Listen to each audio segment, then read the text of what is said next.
Bueno, muy bien, estamos llegando al final de esta etapa. Muy bueno que podamos seguir al Señor, podamos seguir estudiando la palabra, podamos seguir escuchando y qué hermoso es poder tener la oportunidad de haber venido a un campamento para que podamos escuchar la palabra eterna de Dios. Esta mañana entonces vamos a terminar con el libro de Jonás, con el capítulo número 4 y vamos entonces a estar estudiando qué es lo que dice la Biblia acerca de este capítulo bastante extraño que tiene el libro de Jonás. Es un libro bastante difícil, un capítulo bastante complicado para explicarlo, pero vamos a tratar de saber por qué Jonás comienza a correr contra Dios. Primer capítulo, entonces, Jonás corre, ¿cómo era? Jonás corre de Dios. El capítulo 2, Jonás corre, capítulo 3, Jonás corre, y Jonás corre en el capítulo 4 contra Dios. ¿Por qué decimos que corre contra Dios? Porque aquí la Biblia va a enseñar un capítulo bastante extraño. Usted imagínense Jonás con todo su problema de haber salido del vientre del pez, así como estuvo, se dirigió a Nínive. Nínive hoy está en un país de Asia. ¿Cómo se llama ese país? Irak. Muy bien. Allí la ciudad de Mosul es la ciudad de Nínive, es la ciudad que lleva ese nombre y está en ese lugar de Asia.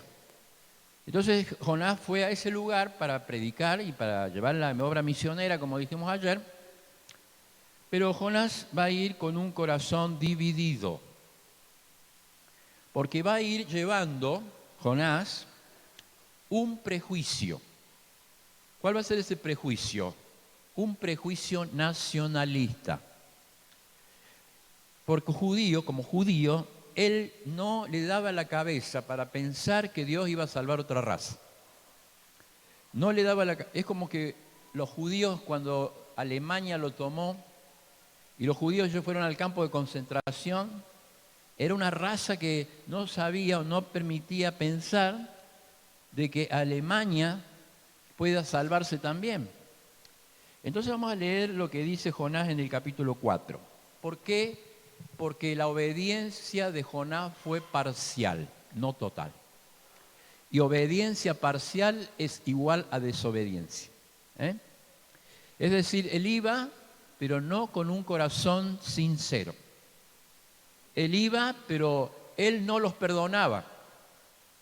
Él iba, pero no estaba convencido. Y no estar convencido es igual que tener rebeldía en el corazón. Imagínense si había convertido anoche, puede decir, bueno, personas manifestaron a Jesús y provoca alegría. ¿Te imaginas qué alegría provocaría 600.000 personas convertidas? ¿Te imaginas qué alegría con una ciudad entera convertida? Pero ¿qué había en el corazón de Jonás?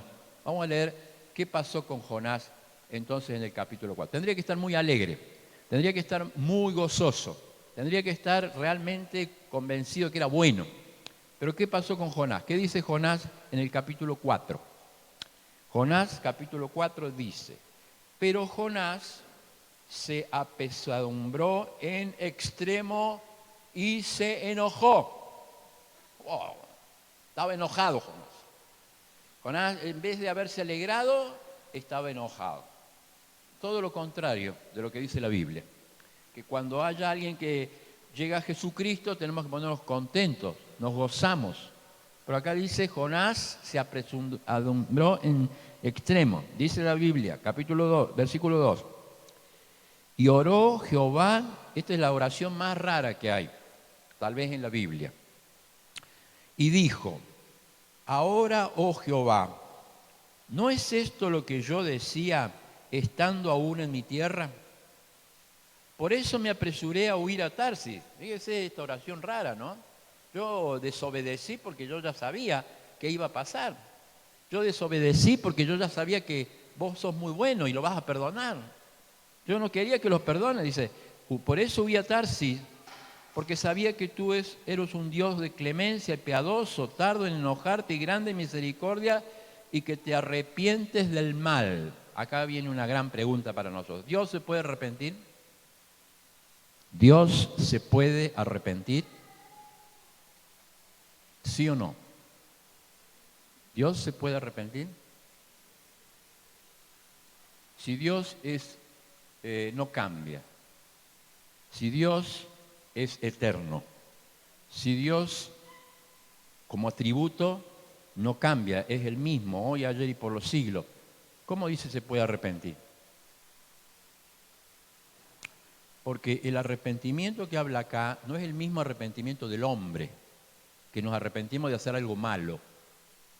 El arrepentimiento de acá, que Dios habla, es un arrepentimiento condicional a la decisión del hombre. ¿Cómo es el arrepentimiento de Dios? Es la actitud de Dios, es la acción de Dios condicionada a la acción del hombre. Si el hombre peca, va a morir. Pero si el hombre se arrepiente, Dios va a cambiar su decisión y le va a dar salvación. Es decir, la actitud de Dios cambia según y condicionada a la actitud que tenga el corazón del hombre. No es que el arrepentimiento como el hombre, yo me equivoqué y pido perdón, o hago mal y pido perdón, y cambio, me arrepiento.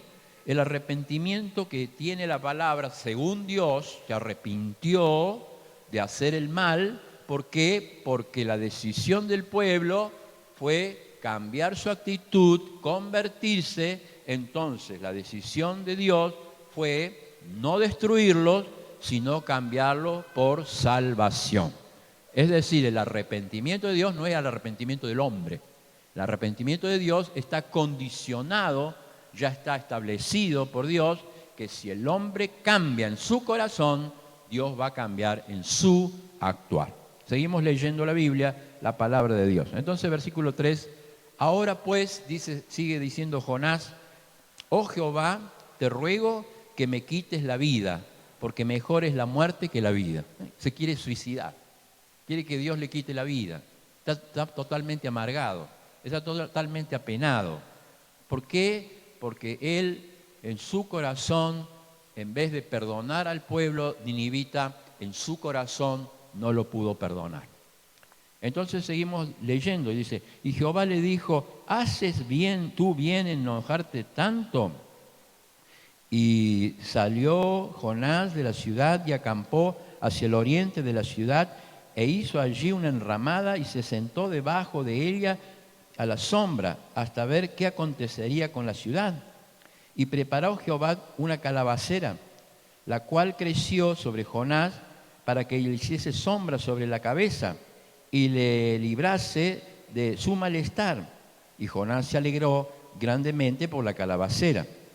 Pero al venir el alba del día siguiente, Dios preparó el gusano, el cual hirió la calabacera y se secó.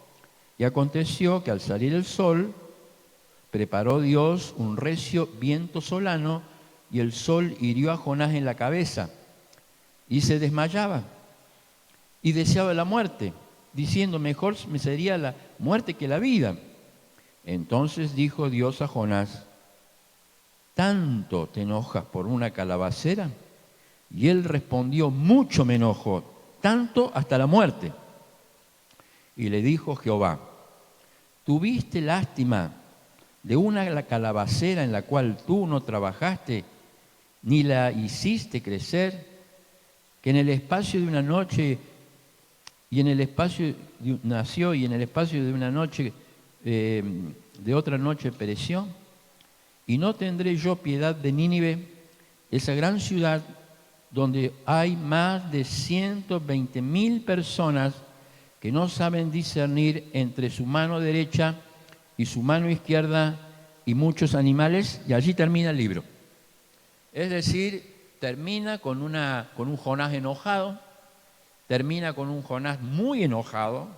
¿Por qué? Porque una planta que se creció de noche le daba sombra y en la otra noche se secó. y después vino un viento y entonces lo castigaba a Jonás y Jonás se enojó mucho. Entonces se dice, Dios, mire, vos te enojás por una planta, vos te enojás por una planta, yo cómo no me voy a enojar, cómo no voy a perdonar, cómo no voy a perdonar a 120.000 personas que no saben distinguir la mano derecha de la mano izquierda. ¿Quiénes no distinguen la mano derecha de la izquierda? Los niños. Los niños son los que no la distinguen. Entonces dice, bueno, hay 120.000 niños, pero ¿cuántos mayores hay? 600.000 personas dice que había en Nínive. Entonces, el libro de Jonás termina con un siervo enojado. Entonces el libro de Jonás termina con un corazón enojado y el gran estudio de esta mañana es, ¿qué pasa con un corazón enojado? ¿Qué pasa cuando un corazón está enojado? ¿Qué pasa cuando un corazón no está haciendo lo que realmente quiere porque estoy enojado? Estoy enojado con mi mamá, estoy enojado con mi papá, estoy enojado con la iglesia, estoy enojado con los pastores, estoy enojado con el predicador, estoy enojado con todo. ¿Qué pasa con un corazón enojado? ¿Qué pasa cuando estoy enojado? Cuando estoy enojado no disfruto las bendiciones de Dios. Cuando estoy enojado no disfruto lo que Dios me da. Cuando estoy enojado no disfruto del perdón de Dios. Cuando estoy enojado no disfruto de las bendiciones de Dios. Jonás estaba enojado y no podía gozarse de la bendición que Dios le había dado a aquel lugar. En primer lugar, 3 cosas con la letra O, le voy a decir. Jonás estuvo enojado en primer lugar porque tenía una obediencia parcial. Es decir, una obediencia parcial es igual a una desobediencia total.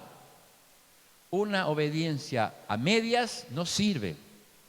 Una entrega a medias no sirve.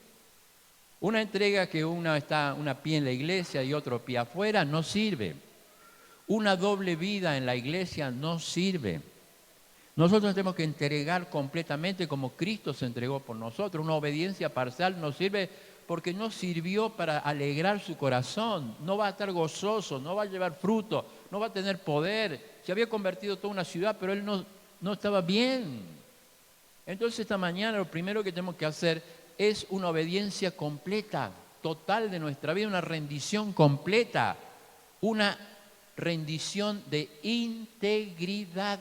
Ahí cuando nadie nos ve, ahí cuando estamos solos, o ahí cuando todos nos ven y hay una presión sobre nosotros. La integridad es la entrega completa de la vida al Señor. Una obediencia parcial no sirve. Y lo que habla este libro, que se quejaba Jonás, que se enojaba Jonás, que estaba en contra de Dios, porque Dios había preparado el gusano, Dios había preparado la calabacera, Dios había preparado el viento, Dios había preparado todo. Pero lo que se olvidó Jonás, que Dios, además de que la naturaleza le obedecía, el corazón del hombre estaba enojado, entonces no puede obedecer. En segundo lugar, Jonás no solamente que tuvo una obediencia parcial, sino que tuvo una obsesión patriótica. Es decir, una obsesión de defender su raza. Una obsesión de decirle, no, mire, yo no voy a hacer nada por esta raza, porque no quiero que se convierta. Es decir, qué importante para nosotros cuando estamos obsesionados por las cosas de este mundo, porque nuestra patria no está en este mundo, nuestra patria está en el cielo, nosotros somos ciudadanos del cielo, nosotros servimos al Señor del cielo. Por eso es que cuando tenemos alegría en el corazón no podemos tener obsesiones patrióticas. Muchas veces cuando yo hablo de los judíos, recordamos cómo el pueblo alemán, cuando vino la Segunda Guerra Mundial, persiguió y mató a casi 6 millones de personas judías, 1,5 millones de niños en los campos de exterminio. Y dice que había una mujer en Holanda, que muchas personas, escondieron a judíos para que los alemanes no los atacaran, para que los alemanes no los mataran en la cámara de gases o en los campos de tortura. Hoy ustedes van a Auschwitz en Alemania, van a encontrar los campos de concentración. Y allí en los campos de concentración hay lugares donde está lleno de pelos de seres humanos. Hay lugares llenos de zapatos, hay lugares llenos de dientes de ser humano, que han quedado como recuerdos de los asesinatos que provocaban aquellos lugares. Una mujer que se llamó Corrie ten Boom, una creyente, con su papá y con su hermano escondían judíos en su casa. Un día, que escondían judíos en su casa para que no los vieran, no los llevaran al campo de concentración, los alemanes la descubrieron. Cuando lo descubrieron, a toda esta familia la llevaron al campo de concentración. Y los campos de concentración eran terribles. En el campo de concentración esta mujer, Corrie ten Boom, vio cómo los judíos torturaban a su hermana. Vio cómo los judíos torturaban a su madre, a su padre. Y vio cómo los mataban, cómo iban destruyendo sus vidas. Era tremendo poderlos ver. Pero además de la tortura que sufrían, la gente salía en pleno invierno, la sacaban a las mujeres, por ejemplo, y los soldados alemanes hacían desnudar a las mujeres. Y todos se burlaban y se reían de las mujeres, los soldados alemanes. Y esa fue la burla tan grande que ella sufrió en ese campo de concentración, y además el tremendo agresión sobre su hermana y su padre. Entonces ella, cuando va llegando al final de la guerra, ya estaba una lista para ir a la cámara de gases, donde había lluvia de gases venenosos, y allí morían miles y cientos en los trenes, llevaban vagones y allí moría la gente envenenada con estos gases. Cuando estaba ya por terminar la guerra y era la última parte de que iban a llevar un contingente de personas, leen el nombre de ella equivocado, y el nombre de ella equivocado le permite salir del campo de concentración. No era ella la que tenía que salir, pero por equivocación sale. Y entonces es liberada, es libertada, y cuando es libertada se da cuenta que Dios la ha hablado, le ha llamado para que poder predicar el Evangelio en todo el mundo. Y entonces empieza a hacer giras, y empieza a escribir libros, y empieza a hablar acerca de lo que es el perdón de Cristo, y de cómo Cristo la sostuvo, y cómo Cristo pudo llevarla, hasta que fue conocida en otros continentes. Y cuando estaba predicando en Estados Unidos, una noche, ella estaba predicando, y cuando de repente estaba predicando, se da cuenta que por la puerta entra uno de los soldados nazis, con su ropa todavía gris, uno de los soldados que se había burlado de ella, uno de los soldados que la había humillado en los campos de concentración y que había mandado a la tortura a su hermana y a su padre. Entonces ella dice, ¿cómo puedo predicarle a un hombre así? ¿Cómo puedo perdonar a un hombre así? ¿Cómo puedo decir del amor de Cristo a una persona así? Esta persona tiene que ir al infierno. Entonces ella baja, deja de predicar, baja, deja de dar su testimonio y baja, y este hombre se le venía. Entonces cuando se le venía para donde estaba ella decía, no, quiero salir para otro lado, quiero salir por otra puerta, no quiero ni tocarlo, no quiero nada. Entonces el hombre viene y le dice, mire, señora, yo quiero esta noche pedirle perdón, porque yo estuve en uno de esos campos de concentración y yo fui uno de los que torturé a la gente allí. Yo no la conozco a usted, pero yo quiero pedirle perdón y quiero también pedirle perdón a Dios. Entonces ella dice, ¿cómo puedo yo perdonar a una persona? ¿Cómo podemos perdonar a personas que nos han hecho mal? ¿Cómo podemos perdonar a personas como Jonás? No podía entender que los ninivitas pudiesen ser perdonados por Dios. Y si uno no comprende que Cristo perdona, no podemos vivir la vida cristiana.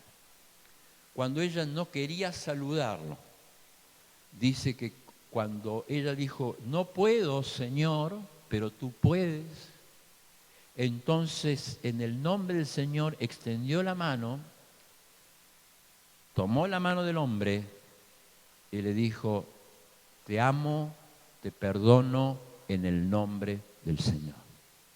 Perdonar es muy difícil, chicos. Perdonar a una ofensa es muy grave. Pero la Biblia enseña que el perdón no es un sentimiento. El perdón es un mandamiento. La Biblia enseña que aprender a perdonar es una lección. Que así como Cristo nos perdonó, nosotros también tenemos que perdonar. Así como Cristo nos perdonó en la cruz del Calvario, así nosotros tenemos que aprender a perdonar. ¿Qué es el perdón?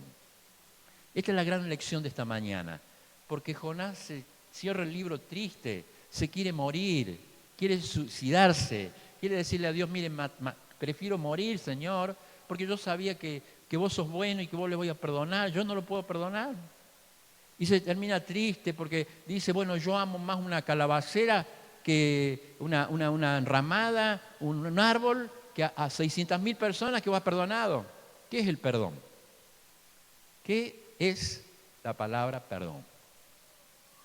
La palabra perdón es la acción de sacarle el veneno, sacarle la amargura, sacarle el precio a cualquier acción que hayan hecho contra nosotros.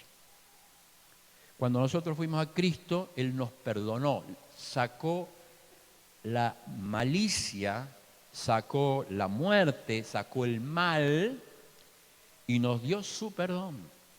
Ahora, sacar el mal de cualquier acción que nos hayan hecho en contra es perdonar. Yo voy a decir algo que la gente se equivoca muchas veces. Perdonar no es igual a olvidar. Perdonar no es un sentimiento. Perdonar no es decir, bueno, a lo malo, bueno. Perdonar no es igual que reconciliar. Vamos a volver a empezar. Perdonar no es un sentimiento. La Biblia dice que perdonar es un mandamiento. Entonces yo no puedo vivir con rencores. Yo no puedo vivir con amarguras. Yo no puedo vivir con rencor contra alguien porque yo tengo que perdonar, es un mandamiento, no un sentimiento. ¿Vieron cuando la gente dice yo si no lo siento no lo hago? Pues es una mentira del diablo, porque la Biblia dice que tenemos que perdonar, es un mandamiento. Porque si no nosotros, la oración no llega al techo, no sube, pasa del techo. Si no la comunión no puede realizarse, no podemos ir a la cena, no podemos servir, sin comunión, sin unidad, sin perdón no podemos vivir. El perdón es un mandamiento. Segundo lugar, perdonar no es lo mismo que olvidar, porque perdonar es un acto voluntario. Yo decido perdonar. Olvidar es un acto involuntario. Uno no puede dejar de recordar lo que pasó. No puede dejar de pensar lo que sucedió. Pero sí le puede quitar el veneno. Sí le puede quitar lo que hace mal, la venganza. Sí le puede quitar lo malo de ese recuerdo. Porque uno en un recuerdo puede ser espectador de ese recuerdo o puede ser actor en ese recuerdo. Yo puedo recordar algo malo que hizo un hermano como un espectador. No me va a hacer mal. Ahora si yo me recuerdo como actor de ese acto de maldad contra mí, entonces yo me vuelvo un actor, entonces yo pongo decisiones, entonces yo me amargo, entonces yo me vuelvo a pensar mal, me empiezo a enojar porque el enojo provoca esa raíz de amargura que contamina a todos. El recuerdo hace que nosotros, el recuerdo contaminado hace que nosotros tengamos una raíz de amargura que no la podemos sacar. Pero qué bueno es que el Señor puede sacar la raíz de amargura y entonces podemos volver a acordarnos de lo que pasó, pero ya sin veneno, ya sin rencor, ya sin venganza, porque ese recuerdo no nos va a hacer mal. Perdonar no es lo mismo que aceptar el mal. Es decir, porque perdoné es como que acepto el mal. No, el mal está. Pero yo he tomado una decisión que así como Cristo me perdonó, yo también voy a perdonar. Entonces, el perdón no es lo mismo que recordar, no es lo mismo que sentir, no es lo mismo que aceptar el mal, sino que perdonar es la acción que solamente Dios ha hecho en nosotros. ¿Para qué? Para que saquemos lo malo de ese recuerdo, saquemos el veneno de ese recuerdo, saquemos lo malo. ¿Para qué? Para que podamos pensar en todo lo bueno. Jonás entonces no pudo conseguir el perdón. Aun cuando lo habían perdonado a él, aun cuando le habían dado una nueva oportunidad, él se enojó primero contra Dios. ¿Cuánta gente enojada contra Dios? Y después contra los ninivitas, porque su obsesión era una obsesión patriótica. El perdón, el Señor Jesucristo habló mucho del perdón. El Señor Jesucristo dijo, los discípulos le preguntaron, ¿cuántas veces, Señor, voy a perdonar? En el Antiguo Testamento, en el libro de Amós, Dios dice a varios pueblos, 3 veces vas a caer, pero la cuarta te castigaré. 3 veces vas a caer, a la cuarta te perdonaré. En el Nuevo Testamento ya comienza hablando el pueblo hebreo de decir, bueno, hasta 7 veces perdonaba el pueblo hebreo. Y después ya lo castigaban.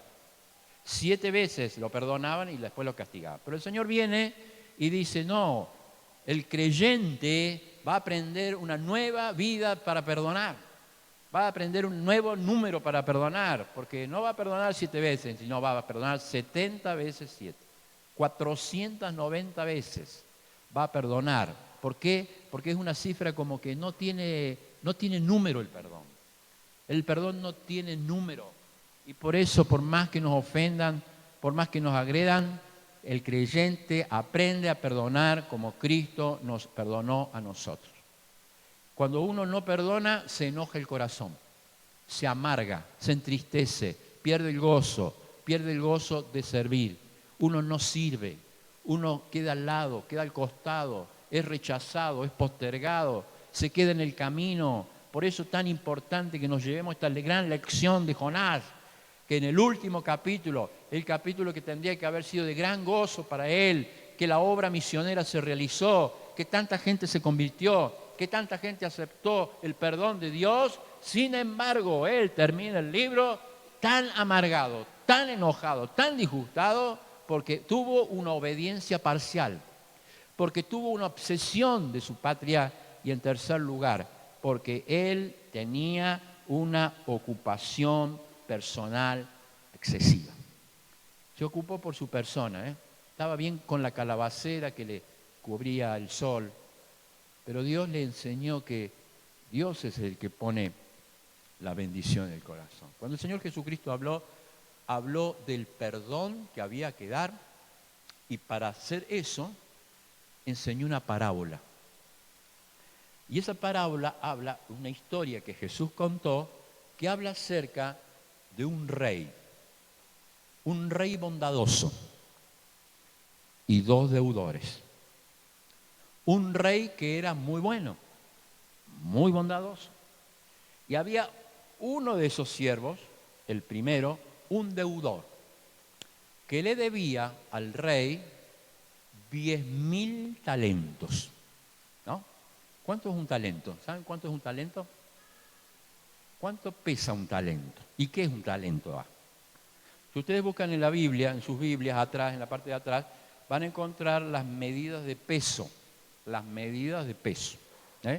Vayan atrás de la Biblia, van a encontrar las medidas de peso. Y ahí en las medidas de peso sale el talento, que tenía una medida en el Antiguo Testamento y otra en el Nuevo Testamento, pero eran parecidas. ¿Cuántos kilos era un talento? Eran 32 kilos de plata, de oro o de cobre. Entonces un talento de oro eran 32 kilos de oro. ¿Cuánto está el precio de 1 gramo de oro. Hoy, $50. 1 gramo. 1 kilo, $50.000. 23 o 24 kilos de oro. ¿Cuánto salía un talento hoy? Más de $1,500,000. Eso era un talento. Este hombre le debía 10.000 talentos al rey. 10.000. Imposible de pagar en toda una vida. Pero el rey bondadoso va y le quita el precio, le quita el veneno, le quita lo malo, esa deuda, lo perdona. El hombre no debía nada más. Qué bueno, ¿no? Que te perdonen $10.000, ¿eh? 10.000 talentos, digo. Pero este hombre, este siervo, tenía a la vez otro siervo que le debía a él y que le debía solamente 100 denarios. ¿Qué era el denario? El denario era el precio que se trabajaba le pagaba a una persona trabajando un día. Así que 100 días de trabajo podía pagar esa deuda perfectamente.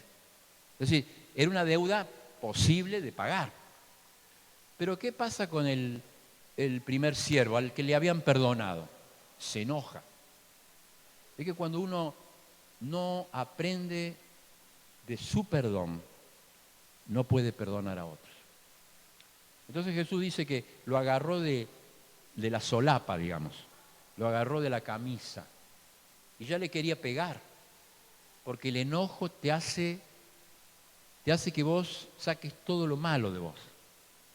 Uno enojado no puede ser feliz nunca. Uno enojado no puede servir a Dios. Uno enojado no puede perdonar a otros, no puede perdonar. Y entonces dice que el siervo perdonado no perdona a su deudor y lo manda a la cárcel. Pero cuando lo manda a la cárcel, los otros siervos que ven, lo acusan al rey. Y le dicen, mire, que usted ha perdonado, mandó a la cárcel a otro siervo porque le debía, porque no lo pudo perdonar. Haga algo. Entonces el rey enojado va y le dice, mal siervo, ¿por qué no perdonaste? Yo te perdoné tanto.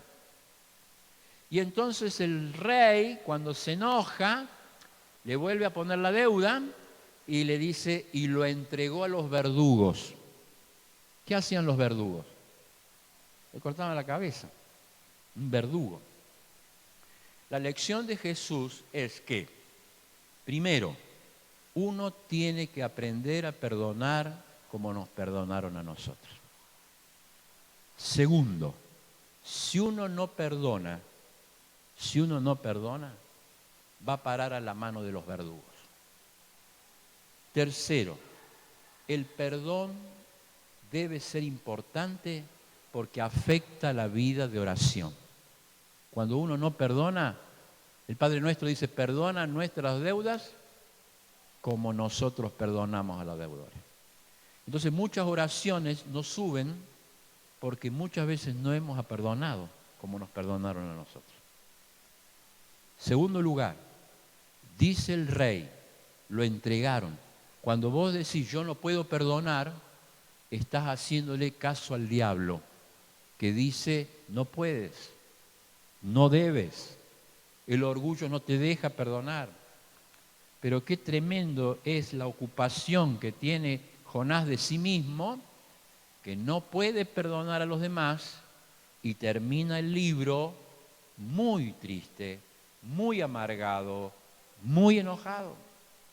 Entonces, para que nosotros terminemos el campamento realmente con gozo porque se ha convertido gente, con gozo porque muchas personas han sido edificadas, con gozo porque muchas personas nos vamos llenos de Dios esta semana, queriendo tener otras metas, tomando decisiones, habiendo decidido tomar compromiso con Cristo. Para que haya gozo en nuestro corazón, tenemos que volver aprendiendo a perdonar como Cristo nos perdonó a nosotros. Y la idea de este libro es que el creyente debe amar para perdonar y poder salir a la obra misionera. Porque el amor de Dios no tiene límites.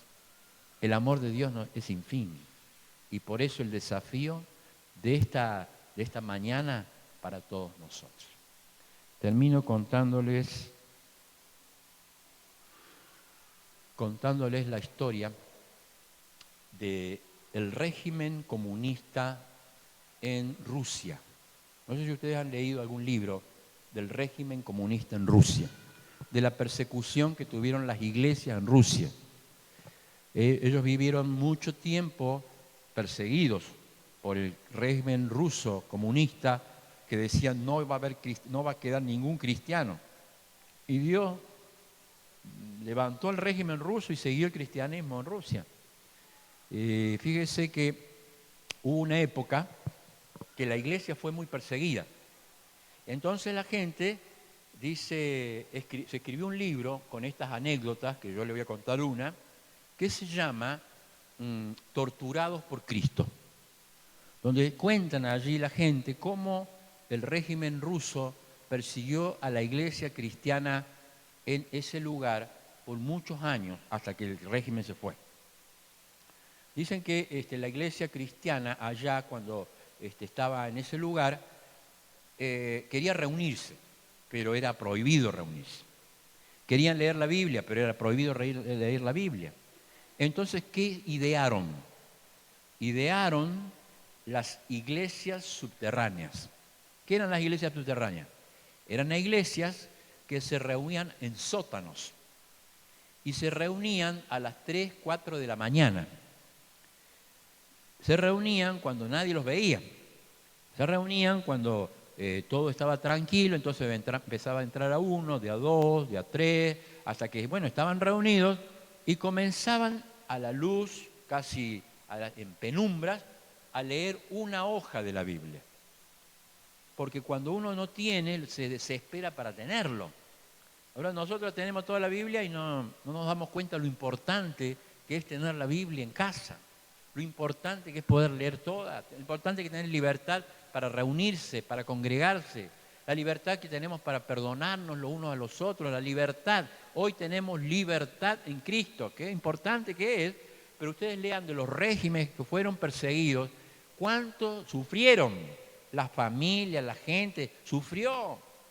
Y la iglesia subterránea siguió creciendo porque la gente tenía necesidad de juntarse, de vivir en congregación.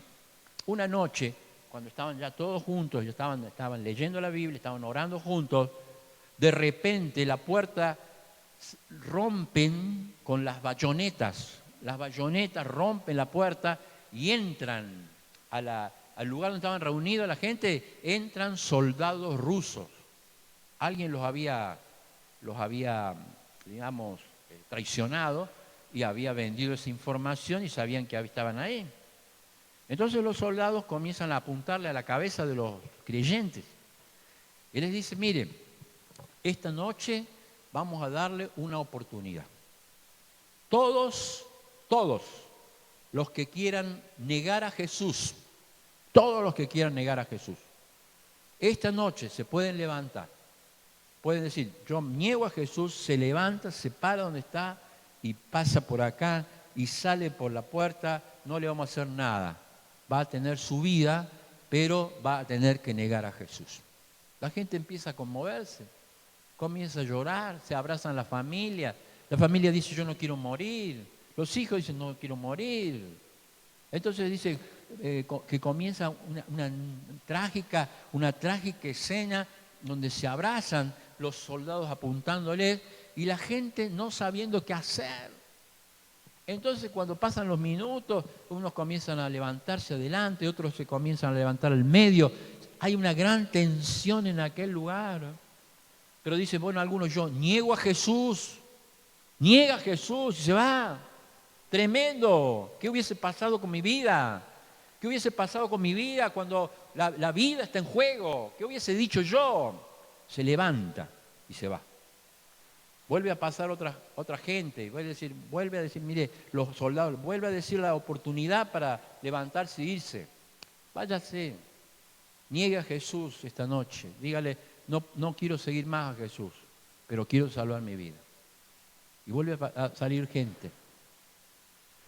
Y dice que esa noche solamente quedaron 5 personas. Y esas 5 personas se acercan adelante, se abrazan, porque dicen, bueno, nosotros no queremos negar a Jesús. Estamos dispuestos a morir por Jesús. Esas 5 personas dicen, nosotros queremos, y saben que es la última vez que van a orar juntos, se arrodillan. Y cuando ya está diciendo, bueno, se despide de la gente, los soldados rusos toman las bayonetas y las ponen contra la pared. Y dicen, nosotros también somos cristianos. Nosotros también somos cristianos. Pero esta noche queríamos orar solamente, yo quiero orar solamente con los que están dispuestos a morir por Jesús. Se arrodillan y oran. ¿Y usted cree que Dios fue infiel a aquel lugar? ¿A la iglesia de Jesucristo en cualquier lugar? Por eso esta mañana qué importante es decirle, Señor, acá está mi vida. Porque quiero entregarla completamente. Porque quiero obedecer completamente. Y porque quiero decirte, quiero dar el perdón que Cristo me dio a mí. Se llevan una gran enseñanza cuando leemos el capítulo 4 de Jonás. Porque el capítulo 4 de Jonás habla de que un siervo enojado nunca puede ser feliz. El siervo necesita aprender a perdonar para poder ser feliz, dando su vida por Cristo, entregándolo todo por el Señor y sabiendo todos que en el capítulo 1 Jonás corre de Dios. En el capítulo 2 Jonás corre a Dios. Capítulo 3 Jonás corre con Dios. Pero fíjese el capítulo 4, qué triste, ¿no? Jonás corre contra Dios. Porque dijo, Señor, yo ya sabía. Y se enojó. Por eso que el Señor quite todo nuestro enojo esta mañana. Y si hay alguna persona que hay que ir a pedirle perdón, cuando volvamos, le pedimos perdón. Tal vez sea tu papá, tal vez sea tu mamá, tal vez sea un hermano de la iglesia, una hermana, tal vez sea alguien a quien necesitamos quitar el veneno, quitar el mal que hace mal a nuestras vidas y que nos detiene en la vida cristiana. Cerramos los ojos, le decimos al Señor esta mañana, gracias Señor por tu palabra. Gracias Señor por esta palabra que hemos recibido. Que podamos ser hacedores de tu palabra. Que podamos practicarla tu palabra. Que al volver a casa el Espíritu Santo nos haga acordar de toda tu palabra.